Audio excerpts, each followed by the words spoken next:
Shalom and welcome to our home located here on the hills of Benjamin, just outside of Jerusalem. When was the last time you were invited out for a delicious home-cooked meal? It may have been a while ago.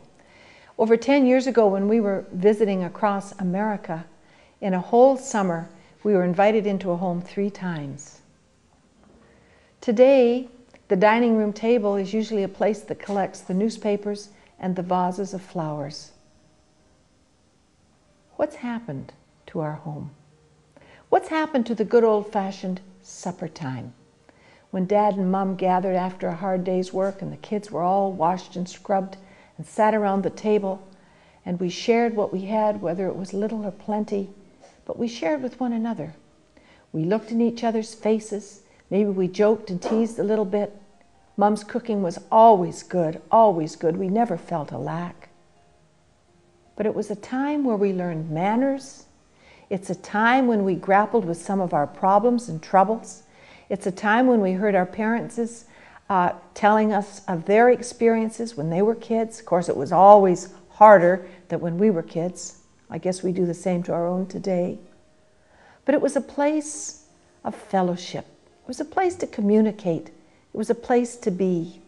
It was a place to let down and to come away. It was a safe place.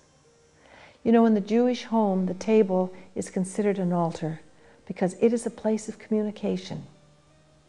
It's the place where you look into each other's eyes and faces. It's a place where you commune not only with each other, but with the Lord of life, the giver of bread.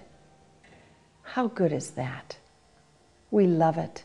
And now we have a huge table outside in our garden so that our extended family can come and bring their friends and feel part of this family. For we are part of a glorious family, a great family, and one day we will sit down at His table.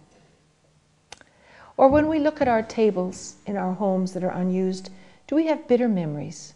Do we remember bickering and fighting and accusations and nervousness and parents who couldn't speak with one another, and those awkward silences and perfection that meant nothing because we somehow were not part of it all?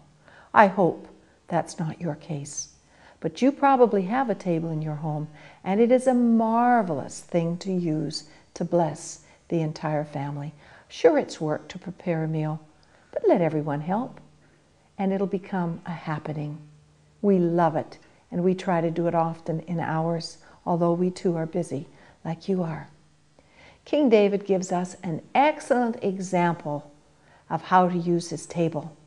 The Bible tells us the story of a little fellow named Mephibosheth who was dropped when fleeing when King Saul died. Of course, the family didn't know what their future would be, and so those remaining sons of the king were hidden away, because David, of course, was now king, but he was dropped and crippled on his feet. That's what the Bible says. But David sought him out because of his love for his father Jonathan. And the Bible says that David invited Mephibosheth to sit at his table for the rest of his life along with his sons. So he sat and feasted with the king's sons with his crippled feet under David's table. The table is also a place of covering one another's crippled natures, one another's nakedness. The table is the place for loving kindness.